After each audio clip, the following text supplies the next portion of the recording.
أعوذ بالله من الشيطان الرجيم. بسم الله الرحمن الرحيم. السلام عليكم ورحمة الله وبركاته. الحمد لله رب العالمين. الصلاة والسلام على أشرف الأنبياء والمرسلين وعلى آله وأصحابه والتابعين وتابعيهم بإحسان إلى يوم الدين. سبحانك لا علم لنا إلا ما علمتنا إنك أنت العليم الحكيم. رب اشرح لي صدري ويسر لي أمري واحلل عقدة من لساني يفقه قولي. ولا حول ولا قوة إلا بالله العلي العظيم. وحسبنا الله ونعم الوكيل ونعم المولى ونعم النصير.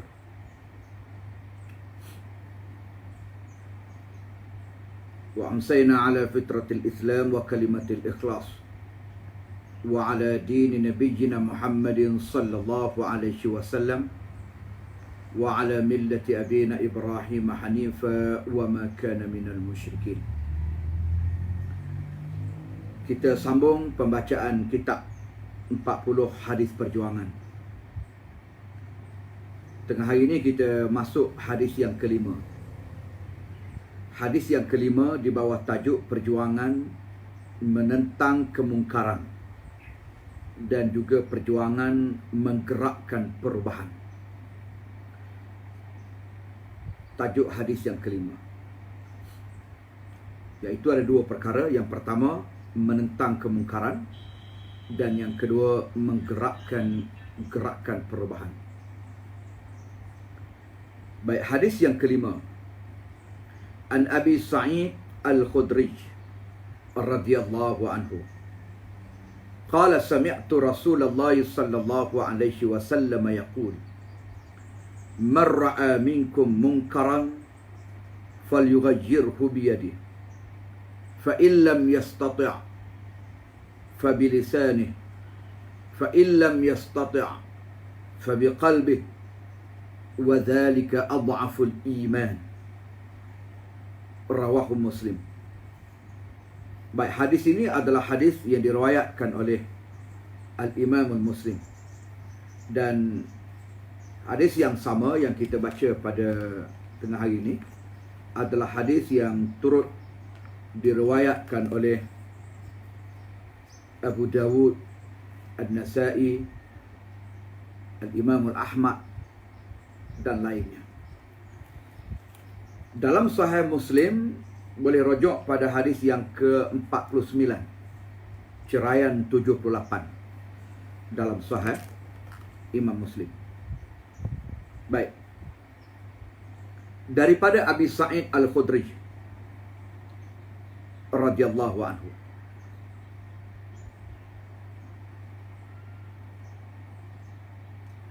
Abi Sa'id Al-Khudri ini adalah merupakan seorang sahabat yang sangat dikenali di kalangan para sahabat sebagai ulama'us sahabah, ataupun sahabat yang antara sahabat yang faqih, yang alim.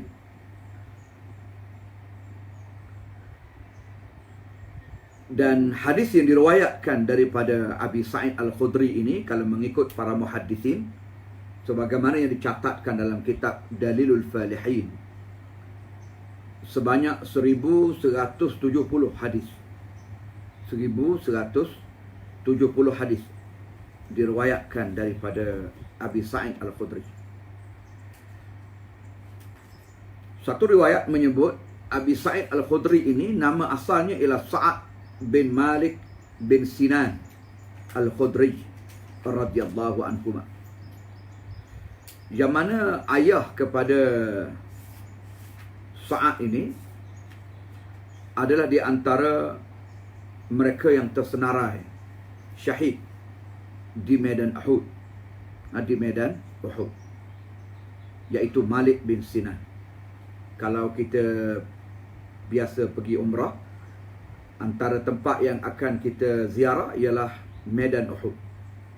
Di Medan Uhud itu akan tercatat nama 70 orang syuhada Uhud bersama dengan Hamzah bin Abdul Muttalib. Antaranya ialah Malik bin Sinan.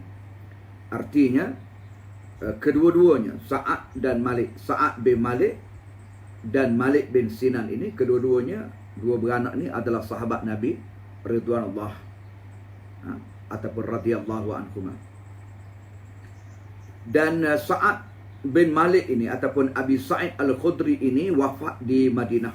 Wafat di Madinah pada tahun 64 Hijrah. Pada tahun 64 Hijrah. Dan ada setengah ulama menyebut wafat pada tahun 70 Hijrah. Itu khilaf. Dan biasa kalau kita lihat pada tarikh wafat, tarikh lahir dan sebagainya dalam sejarah Islam ini, seringkali bertemu dengan khilaf pada menetapkan tarikh. Maklum perkara ini perkara lama dan banyak riwayat, akhirnya berlaku khilaf di kalangan ulama pada menetapkan tarikh. Dan tentu saja apabila wafat di Madinah, maka dia dikebumikan di perkuburan Baqi'. Di perkuburan Baqi'. Baik, Abi Sa'id Al-Khudri radhiyallahu anhu, rawi sahabi yang meriwayatkan hadis yang kita baca pada tengah hari ini. Sami'tu Rasulullah sallallahu alaihi wasallam. Daripada Abi Sa'id Al-Khudri katanya, aku telah mendengar bahawa Rasulullah sallallahu alaihi wasallam telah bersabda, "Man ra'a minkum munkaran." Man ra'a minkum munkaran. Sesiapa yang menyaksikan ataupun melihat di kalangan kamu akan kemungkaran, falyughayyirhu biyadihi, maka hendaklah ia merubahnya, iaitu merubah kemungkaran itu biyadihi, dengan tangannya. Biyadihi ay bimulkihi, dengan keupayaan dan kemampuannya. Fa illam yastati', jika sekiranya dia tidak mampu, dengan maksud tidak mampu untuk merubah kemungkaran itu dengan menggunakan tangannya, fa bilisanih, maka hendaklah ia ubah kemungkaran itu dengan lidahnya. Dengan lidah, dengan maksud teguran, kritikan, nasihat dan sebagainya. Fa illam yastati', maka jika sekiranya tidak mampu juga dengan menggunakan lidahnya untuk merubah kemungkaran itu, fa biqalbihi, maka hendaklah ia ubah kemungkaran itu. Fa biqalbihi ay falyughayyirhu biqalbihi, maka hendaklah ia ubah kemungkaran itu dengan hatinya. Wa dzalika adhaful iman, yang sedemikian itu kata Nabi sallallahu alaihi wasallam, iaitu merubah kemungkaran dengan menggunakan hati adalah adhaful iman, selemah-lemah iman. Dalam riwayat yang lain disebut walaysa wara'a dzalika minal iman habbatu khardal, sebagaimana hadis yang kita baca kemarin, hadis yang keempat, iaitu tidak ada lagi kemungkaran, tidak ada lagi keimanan selepas daripada itu. Maknanya kalau kemungkaran berlaku di hadapannya, dia tidak ubah kemungkaran itu walaupun dengan menggunakan hatinya ataupun perasaannya, maka tidak ada lagi iman padanya walau sebesar biji sawi. Wal'iyadzubillah. Baik, hadis ini diriwayatkan oleh Imam Muslim dan lainnya.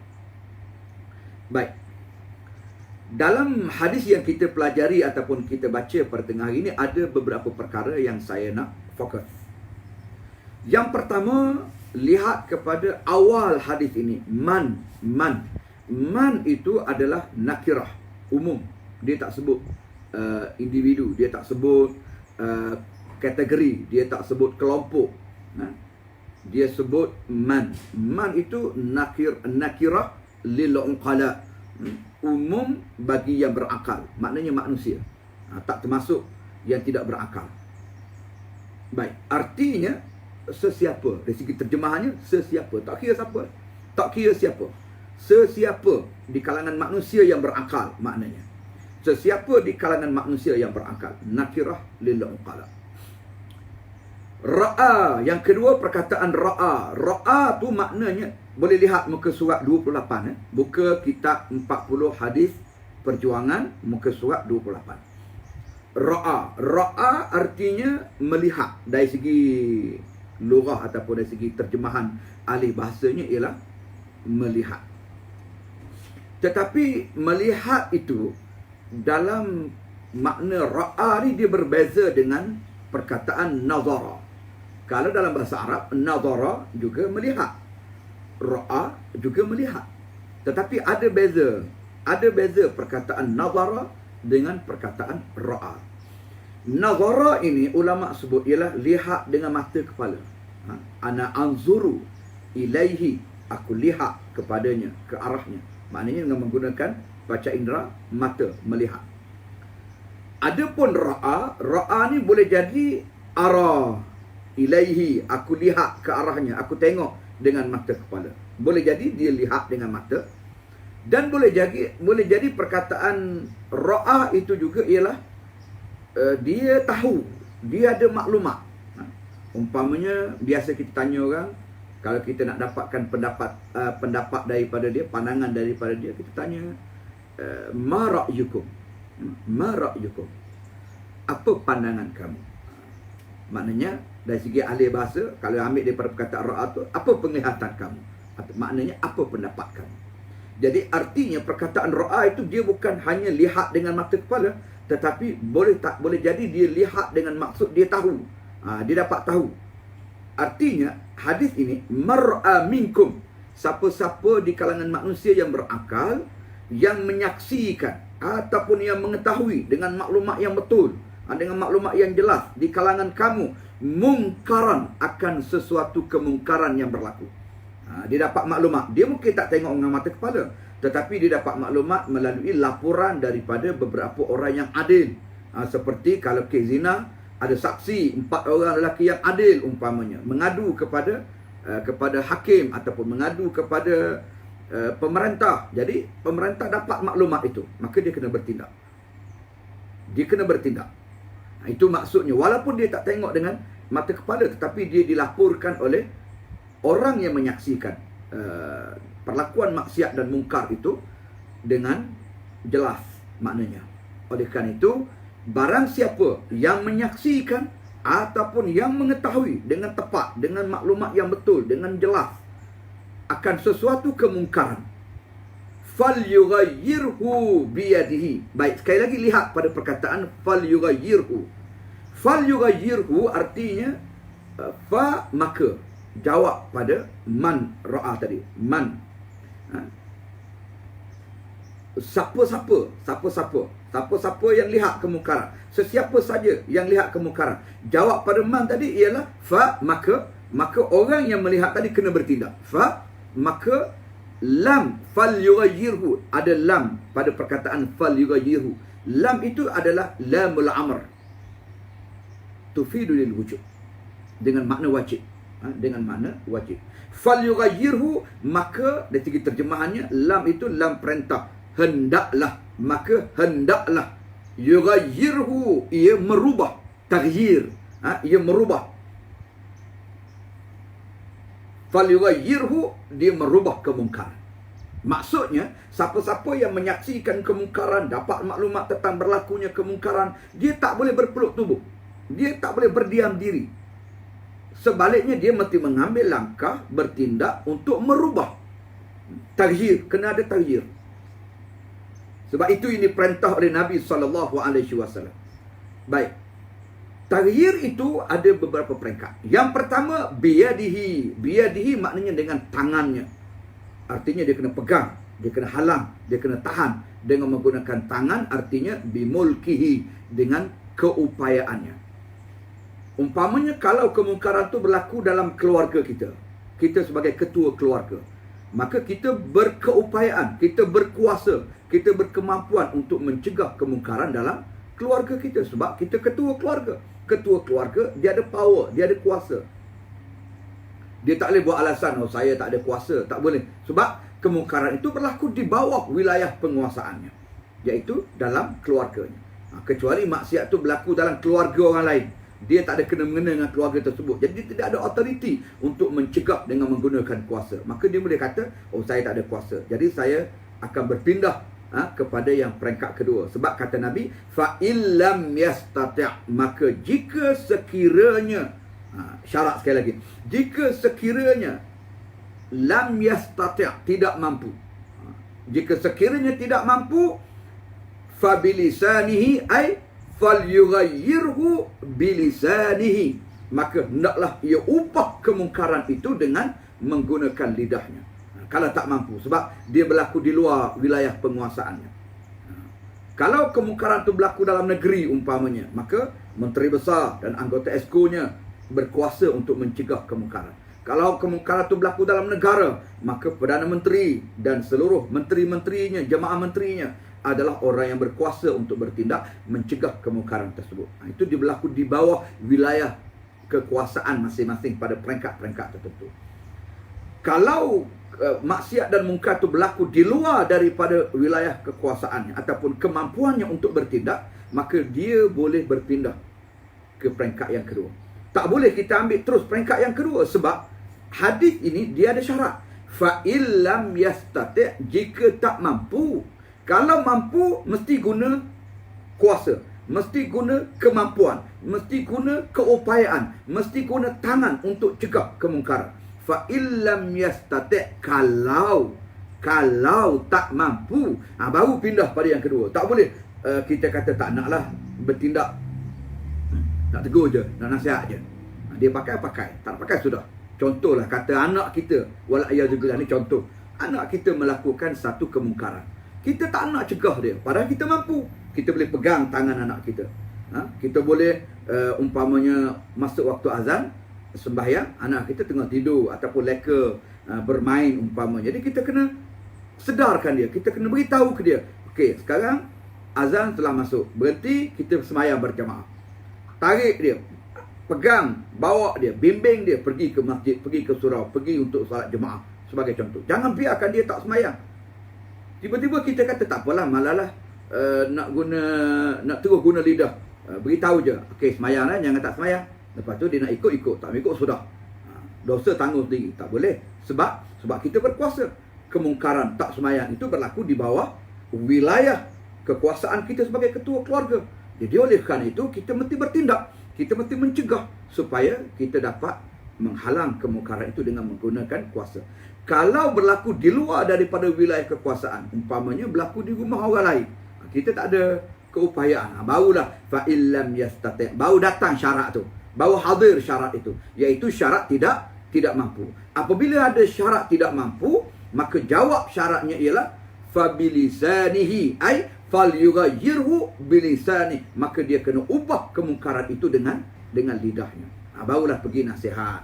Sebab nak bertindak, nak pegang, nak tarik dia, kita tak boleh. Sebab itu bukan orang berada di bawah kekuasaan kita. Nanti dia akan jadi isu yang lain pula, dan kita pun tak mampu nak bertindak. Oleh kerana itu kita nasihat, kita tegur dia, kita kritik dia, kita kuliah dia, kita khutbah dia, kita forum ke dia, macam-macam lah. Lidah, dengan menggunakan lidah.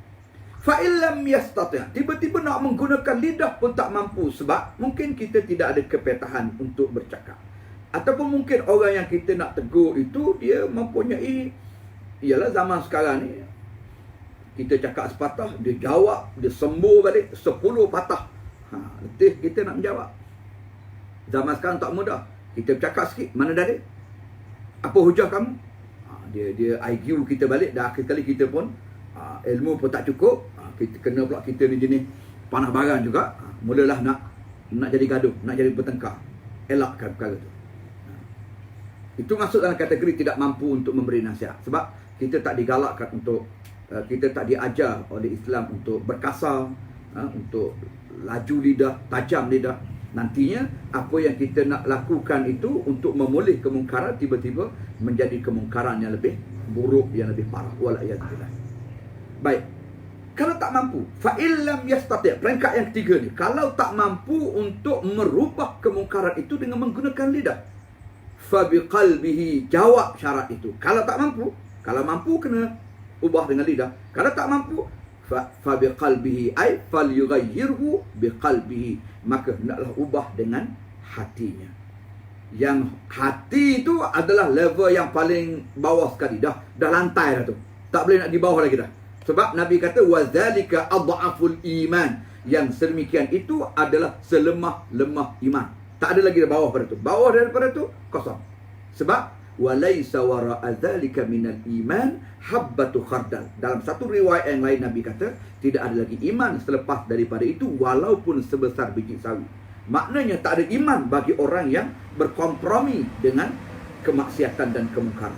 Tak ada iman bagi orang yang bersubahat ataupun orang yang memberi orang yang berlepas tangan, berlepas diri daripada kemungkaran. Dalam keadaan dia tahu ada kemungkaran di hadapannya. Dan dia tak boleh buat alasan tak mampu sebab paling tidak tak mampu, dia mesti ubah dengan hati. Dengan hati ni artinya nak kena perbetul sikit. Ada orang dia faham ubah dengan hati diam. Sebagaimana saya jelaskan kemarin lah. Diam bukan biqalbihi bisukut. Itu diam. Kalau Nabi kata fabisukut, maka hendaklah diam. Itu baru makna diam. Ni fabiqalbihi dia tidak memberi makna diam. Tetapi bagaimana kita nak ubah dengan hati? Kalau diam dia tak berubah. Umpamanya orang buat maksiat depan kita, orang buat mungkar depan kita, kita diam. Berubah tak mungkar tu? Tak berubah. Silat hari bulan, kemungkaran itu akan lebih berluasa. Sebab orang tu akan buat alasan, tadi saya buat depan tu imam, tadi saya buat maksiat depan ustaz diam je, qadi diam je, mufti diam je, orang alim diam je, ulama diam je, imam diam je. Tak salah tu. Mungkin dia anggap benar sebab orang alim diam. Betul lah apa yang Imam Ahmad sebut, idza sakatal alimu taqiyatan wal jahilu yajhal mata fatabayyana al-haq. Apabila diamlah oleh orang yang alim kerana taqiyah, kerana berpura-pura ataupun kerana ada halah tertentu, nak jaga puyuk nasi ke apa semua, macam-macam lah orang diam ni. Banyak faktor lah diam, sebab dia boleh tidak diam tapi dia memilih untuk diam. Mesti ada faktor tertentu. Sedangkan orang jahil terus dalam keadaan jahil, mata fatabayyana al-haq, maka bilakah kebenaran itu akan zahir, bila kebenaran itu akan tegak. Ini ungkapan yang sangat wajar diteliti dan diteladani ataupun didalami, dihayati oleh orang-orang yang berilmu terutamanya, supaya dia tidak diam dalam menghadapi kemungkaran yang berlaku di hadapannya. Baik, kalau begitu apa yang dimaksudkan dengan ubah dengan hati? Baik, ubah dengan hati ni nak suruh mudah faham lah. Artinya kita kena tunjuk respon. Kita kena sampaikan signal bahawa kita tidak bersetuju dengan kemungkaran itu. Biar orang nampak hati kita tak setuju. Umpamanya kita mencemik muka ke, ataupun kita berpaling ke arah lain, ataupun kita menunjukkan muka masam terhadap kemungkaran itu. Biar orang yang buat muka depan kita tu dia nampak, ustaz marah lah. Tu imam tak setuju lah, nampak muka dia merah tadi. Nampak datang dia berpaling, tak tunggu lagi. Tu mungkin dia tak setuju tu. Apa yang kita buat ni, kita buat salah ni. Sekurang-kurangnya sampai maklumat. Nantinya kalau dia nak berubah ke dia tak berubah, itu terpulanglah dia dengan Allah Subhanahu Wa Taala. Adapun kita dah sampaikan signal. Itu yang paling lemah sekali iman. Kalau boleh kita tegur direct ataupun kita pegang dia supaya berhenti, itu balik pada peringkat hadis tadi. Yang pertama, biyadihi. Tak mampu, bilisanihi. Tak mampu, biqalbihi. Dengan hati itu yang paling lemah. Dia bukan diam, tapi dia mesti tunjuk ketidaksetujuan dia. Barulah mudah-mudahan berlaku perubahan itu. Sekurang-kurangnya boleh berlaku perubahan itu. Baik, ini yang paling penting yang perlu difahami oleh setiap individu Muslim. Itu yang pertama. Maknanya hadis ini secara keseluruhan nak mengajar kita bahawa kita tak boleh berpeluk tubuh menyaksikan kemungkaran. Kita tahu berlaku kemungkaran, tak kira. Mungkar ni bukan dedak aurat saja. Mungkar ni bukan zina saja. Mungkar ni bukan minum arak saja. Mungkar ni bukan mencuri saja. Banyak jenis mungkar. Mungkar dalam politik, mungkar dalam ekonomi, mungkar dalam sosial. Apa saja bentuk kemungkaran, suatu tindakan yang bercanggah dengan syariat Allah, yang menumbuhkan dosa, yang mencetuskan engkar ataupun pertentangan kita dengan syariat, dengan syarak, maka pada waktu itu kita sebagai seorang Muslim yang mengaku beriman kepada Allah Subhanahu Wa Taala mesti mengambil langkah untuk merubah kemungkaran itu. Ubah dengan maksud tukar daripada kemungkaran menjadi ketaatan kepada Allah Subhanahu wa ta'ala. Dengan maksud kita mesti didik, kita mesti bentuk, kita mesti ubah orang yang melakukan kemungkaran itu supaya mereka mentaati Allah, bertaubat di atas kemungkaran yang dilakukan. Baik, itu yang pertama. Pengajaran daripada hadis yang kita baca. Yang kedua ialah saya nak tarik perhatian semua kepada perkataan yang Nabi guna, falyughayyirhu. Apa makna falyughayyirhu? Di sini ramai juga orang yang salah dari segi, bukan salah lah, tidak tepat dalam menterjemah ataupun memahami dan mentarifkan perkataan falyughayyirhu. Ada setengahnya menganggap hendaklah dia terjemah, siapa-siapa yang melihat kemungkaran hendaklah dia tegur dengan tangannya, tegur dengan lidahnya, tegur dengan hatinya. Boleh faham, kita faham apa maksud tegur di situ. Tetapi tak datang makna yang tepat, makna yang mendalam dengan perkataan falyughayyirhu. Falyughayyir itu ialah dengan makna taghyir, at-taghyir, iaitu perubahan. Dia mesti menggerakkan satu gerakan perubahan, harakatut taghyir, mesti digerakkan. Tak mampu buat satu lagi peringkat yang diajar oleh para alim ulama kita, kalau kita tak mampu untuk bertindak berseorangan dalam mendepani kemungkaran jama'i yang berlaku, sebab kemungkaran pun dilakukan secara berjamaah sekarang ni. Kemungkaran itu sendiri berlaku secara terbuka, secara beramai-ramai, secara kelompok yang besar. Jadi kita nak tangani secara individu tak boleh. Sebab tu saya kurang bersetuju kalau kita nak membebaskan diri daripada jamaah. Nak jadi pendakwah bebas yang tak terikat dengan mana-mana, nak jadi Lone Rangers, nak jadi pejuang Lone Rangers. Saya sebut acap kali, dalam Islam, perjuangan Islam ni tidak ada Lone Rangers, tidak ada Zorro, tidak ada Rambo, apa lagi, hero-hero single. Dalam Islam dia tak ada hero single, dia mesti jama'i. Kalau boleh hero single, pasti saja hero solo ni, Nabi lah aula bergerak secara solo, sebab Nabi hebat, dia Nabi. Dia ada mukjizat lagi. Bulan di langit dia boleh belah dua. Takat kepala Abu Jahal nak belah 18 anytime. Bulan di langit dia boleh belah dengan mukjizat dia. Itu Nabi. Tapi Nabi tak bergerak secara solo. Nabi ada sahabat dia, Nabi ada hawariyun dia, Nabi ada gerakan dia, Nabi ada usrah dia, Nabi ada dia punya pasukan dia. Dan Nabi ada mesyuarat. Nabi nak berperang pun bincang dengan sahabat. Boleh je buat arahan tanpa bincang sebab dia ada authority sebagai seorang Nabi. Tapi dia berbincang. Itu sunnah Nabi, sunnah jama'i, sunnah berjamaah. Dia tak boleh bergerak secara solo. Salah. Inna Allah yuhibbul ladhina yuqatiluna fi sabilihi saffa ka'annahum bunyanun marsus. Allah suka hambanya berjuang dalam satu saf. Apa makna satu saf? Satu saf ni maknanya satu jamaah. Walaupun perkataan saf itu adalah perkataan mufrad, tetapi makna saf itu ialah jamaah. Kalau seorang, dia tak panggil saf, macam kita semayang. Jadi imam seorang, lepas tu makmum ada belakang seorang. Boleh tak imam kata kat belakang, imam berpaling belakang, rapatkan saf apa? Makmum ada seorang je. Bila rapatkan saf ni, makna makmum ada ramai belakang. Maknanya saf tu jamaah. Saf itu ialah jamaah. Itu yang kita kena faham. Jadi Allah suka kita bergerak dalam satu saf. Itu maksud dia, satu saf. Maknanya satu jamaah. Mafhum mukhalafah daripada ayat tu, Allah tak suka kita bergerak secara individu, tak ada saf. Ataupun mafhum mukhalafah daripada ayat ni, Allah tak suka kita berjuang secara sufuf, banyak saf. Dia nak satu je saf. Jangan berjuang dalam banyak saf. Dia nak satu saf. Laksana satu bangunan yang kukuh. Kukuhnya bangunan itu diikat di antara batu-bata yang kuat. Jadi batu-bata itu saling berpaut di antara satu sama lain. Itu jamaah. Ada ketuanya, ada timbalannya, ada naibnya, ada AJK-nya, ada anggotanya. Saling ada portfolionya, ada tanggungjawab agihan tugas dan kerja yang baik. Maknanya bekerja secara jemaah, berjuang secara berjamaah, menentang kemungkaran juga secara berjamaah. Jadi kalau tak mampu seorang, kita bergerak secara berjamaah untuk, dan memang tak akan mampu pun kita nak bergerak secara seorang. Itu bukan sunnah Nabi. Sebab tu hero-hero seorang ni dah tak laku dah. Mana ada cerita hero seorang sekarang ni. Dulu hebatlah, ada Rambo-nya, ada Superman-nya, ada Zorro-nya, ada Lone Rangers-nya. Ni semua ni jenis filem-filem hero seorang. Sekarang ni mana? Sekarang ni Avengers, hero berjamaah. dia ada hero berjemaah.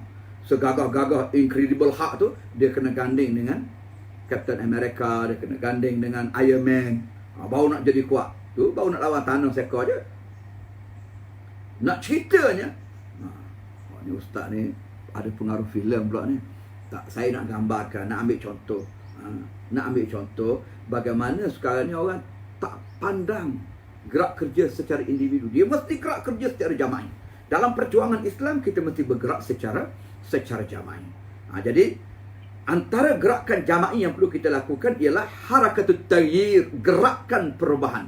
Kena rancang bagaimana kita nak mengatur strategi untuk merubah iklim sosial, iklim politik, iklim ekonomi dalam negara kita, supaya negara kita ini adalah negara yang aman, yang selamat daripada pengaruh mungkar dan maksiat. Sebab kalau mungkar dan maksiat berleluasa dan bermaharajalela, dalam keadaan kita tak bertindak untuk melakukan perubahan, kita bimbang nantinya Allah membinasakan tanah air ini, negara ini, dengan sebab kemungkaran yang melata. Wala'iyadzubillah, na'udzu'iyadzubillah. Dan apabila turunnya bala Allah, murka Allah, dia bukan menimpa orang-orang yang zalim di kalangan kamu sahaja, tetapi dia akan menimpa semua, termasuklah orang-orang yang baik yang mendiamkan diri. Baik, itulah dalam satu hadis, saya tak ingat dia punya rawi dia, tapi matannya tu boleh rujuk semula lah.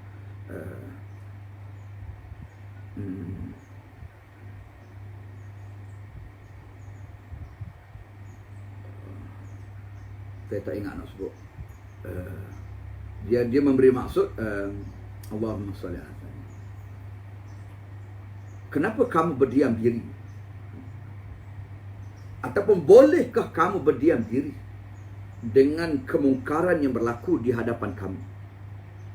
Kemaksiatan yang berlaku di hadapan kamu. Kamu sengaja membiarkan kemungkaran itu berlaku. Aw la yusallitannallahu alaikum shirarakum fayad'u khiyarukum fala yustajabu lakum. Ataupun kata Nabi, kamu sengaja membiarkan orang-orang yang jahat. La ta'murunna bil ma'ruf wa la tanhawunna 'anil munkar. Kamu hendaklah mencegah, kamu hendaklah menegakkan yang ma'ruf, kamu hendaklah melaksanakan syariat, kamu hendaklah mencegah kemungkaran. Kalau kamu tak nak menegakkan yang ma'ruf dan kalau kamu tak nak mencegah kemungkaran, aw la yusallitannallahu alaikum shirarakum. Adakah kamu sengaja mau membiarkan orang-orang yang jahat di kalangan kamu bermaharajalela? Pada waktu itu, apabila orang-orang jahat ini sudah bermaharajalela, maksiat dan mungkar itu datang melanda umat, maksiat dan mungkar itu masuk dalam rumah tangga kamu, anak kamu menagih dadah, anak kamu minum arak, memandu dalam keadaan mabuk sebagai contoh, langgar orang sana, mati sana, tikam mak bapak lah, macam-macam kerana dadah. Waktu tu baru nak menyesal. Fayad'u khiyarukum.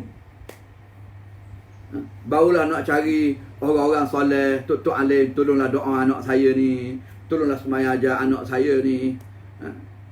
Fala yustajabu lakum. Masa tu doa kamu tak mustajab dah. Dah terlewat. Kenapa? Dulu Allah suruh tegakkan yang ma'ruf, kamu enggan. Dulu Allah dan Nabi-Nya sallallahu alaihi wasallam suruh kamu mencegah kemungkaran. Semua buat lembu kenyang. Buat tak reti. Kemungkaran politik berlaku, tak ambil tindakan. Saya bukan orang politik, saya tak nak berpolitik, saya tak main politik. Itu alasan dikemukakan. Padahal kemungkaran itu berlaku di pentas politik. Dia tengok saja, dia tak berubah, dia tak nak bertindak. Aw la yusallitannallahu alaikum shirarakum. Adakah nantinya kamu nak biarkan orang-orang yang jahat di kalangan kamu bermaharajalela, menguasai suasana, menguasai keadaan? Kamu tak nak bertindak. Itu. Nanti dah terlambat, dah terlewat, kemungkaran sudah melata, kerosakan sudah berlaku, baru nak menyesal, baru nak berdoa, fala yustajabu lakum. Wala'iyadzubillah. Sementara belum terlambat. Hadis yang kita baca ini, hadis yang kelima, mengajar dua perkara. Yang pertama ialah mencegah kemungkaran. Jangan kita leka, jangan kita alpa. Tanggungjawab utama sebagai orang beriman. Tidak ada iman kalau kita tak nak mencegah kemungkaran. Walau sebesar biji sawi, kata Nabi. Tidaklah sampai jadi kafir, tetapi maknanya iman itu zero. Iman itu dah jadi tak ada makna, tak ada nilai, tak ada kualiti. Dan yang kedua, mestilah gerakkan perubahan. Jangan duduk saja, jangan berpeluk tubuh. Ayo kita bangkit berjuang. Keluar, gabung diri dengan gerakan Islam, gabung diri dengan jamaah Islam, daftar diri dengan jamaah Islam untuk kita menyusun gerak kerja, mengatur strategi, berjuang, berdakwah, menyampaikan risalah, mendidik ummah, menyantuni ummah, dan akhirnya menjadikan ummah kita ini bebas daripada kemaksiatan dan kemungkaran. Setelah kita buat usaha-usaha demikian, maka kita tawakal kepada Allah Subhanahu wa taala. Sekarang itulah dulu untuk tengah hari ini. Mudah-mudahan Allah memberi kekuatan kepada kita semua. Kalau kita lihat pada muka surat 29, 30, 31. Di muka surat 31 tu ada saya buat carta tentang kalau ni dilihat dalam kitab 40 hadis ni kan. Dalam kitab 40 hadis ni muka surat 31. Ini ada carta saya buat untuk menjelaskan tentang bagaimana harakatut taghyir. Dia bermula daripada yang pertama tegakkan syariat. Kemudian al-amr bil ma'ruf. Yang ketiga an-nahyu anil munkar. Yang keempat gerakan tarbiyah. Dan yang kelima gerakan dakwah. Dan yang keenam ialah iqamah ad-daulah. Tegakkan daulah, dirikan daulah al-Islamiyah untuk melaksanakan syariat Allah Subhanahu wa taala. Itu adalah sekel ataupun kitaran gerakan perubahan.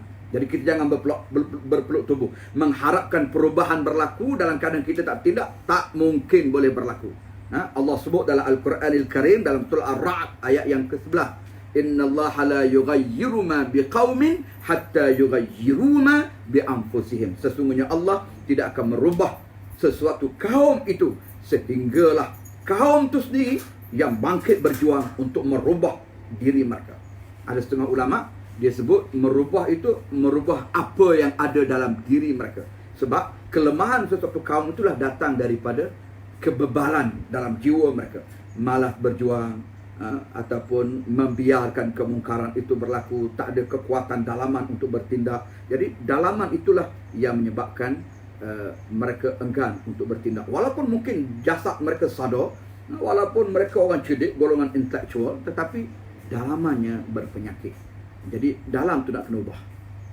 Dalam itu nak kena ubah. Ma bi anfusihim, apa yang ada dalam jiwa mereka perlu diubah terlebih dahulu. Baik. Hamidah, apa pendapat Ustaz tentang isu pemandu mabuk tu? Cegah terbaik melalui penguatkuasaan undang-undang. Ya. Kita dalam menghadapi isu yang seperti ini ada beberapa peringkat. Masing-masing mainkan peranan. Sebagai contoh, kami daripada Lajnah Dakwah, kita bertindak dari sudut dakwah. Mana kita menyampaikan risalah, kita buat kempen-kempen jauhi arak, ataupun kalau orang yang bukan Islam, yang agamanya mereka membenarkan arak, maka jangan minum arak tanpa kawalan, jangan memandu dalam keadaan mabuk. Tu kita buat secara dakwah. Baik, bagi mereka yang berada pada sektor pembuat undang-undang, penggubal dasar, maka dia buat polisi, dia buat undang-undang, dia buat dasar. Alhamdulillah setakat ni saya dapat maklumat daripada Menteri Undang-Undang, mereka telah pun beberapa kali membuat satu persidangan ataupun buat meja bulat bincang tentang bagaimana mereka nak gubal undang-undang yang berkesan, yang lebih ketat, yang lebih maknanya efektif untuk menangani kes pemandu mabuk ini.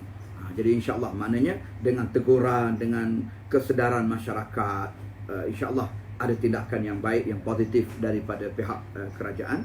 Mereka sedang mengkaji. Jadi kemungkinan rang undang-undang itu kemungkinan akan dibentang untuk bacaan pertama keduanya nanti pada sidang parlimen yang akan datang pada bulan Julai. Kalau sempatlah gaya-gaya ni kan bertukar kerajaan ke pilihan raya sebelum Julai ke apa tu, wallahualam. Itu dalam ilmu Allah Subhanahu wa taala. Tapi kalau tak ada apa-apa, kerajaan ini stabil, kuat, maka sidang bulan Julai nanti akan dibentangkan rang undang-undang ini insya-Allah. Tapi dalam masa yang sama kita terus kena berdakwah.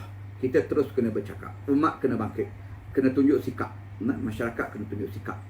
Sikap yang betul supaya kita dapat menangani pemandu mabuk. Sebab pemandu mabuk ni kalau dah jadi trend, dah jadi perkara yang disengajakan. Dia sengaja mabukkan diri dengan minum arak, kemudian memandu. Dalam keadaan dia tahu risiko memandu dalam keadaan mabuk, maka ini juga merupakan satu jenayah besar yang tak boleh kita biarkan begitu saja. Melainkan dia bukan menjadi betul. Minum arak tu ada agama yang membenarkan penganut dia minum arak. Maka itu mereka klaim sebagai hak mereka. Baik, itu betul. Kita tak boleh nak tutup arak bagi mereka yang agamanya membenarkan mereka minum arak. Tetapi memandu dalam keadaan mabuk sehingga langgar orang, bunuh orang, itu bukan hak. Itu bukan hak. Itu pencabulan hak. Itu adalah jenayah. Itu adalah suatu yang perlu diambil tindakan. Dan alhamdulillah, Dewan Pemuda PAS Malaysia telah menghantar satu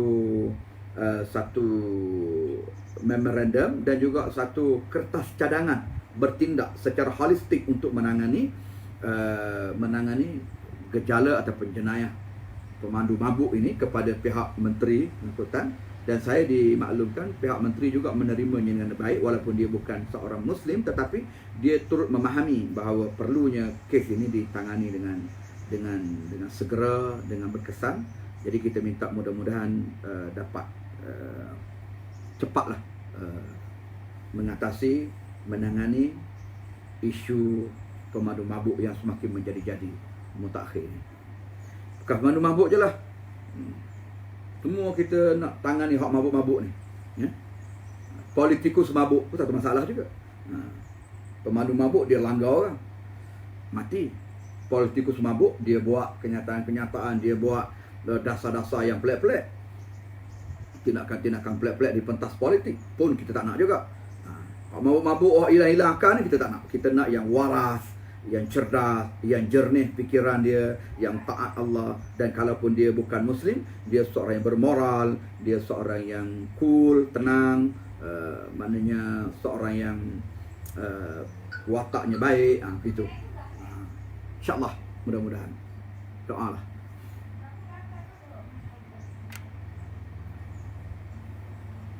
Okey, kalau itu dulu. Aqulu qawli hadza wa astaghfirullahal azim li wa lakum wa li sairil muslimina wal muslimat innahu fal ghafurur rahim. Assalamualaikum warahmatullahi wabarakatuh.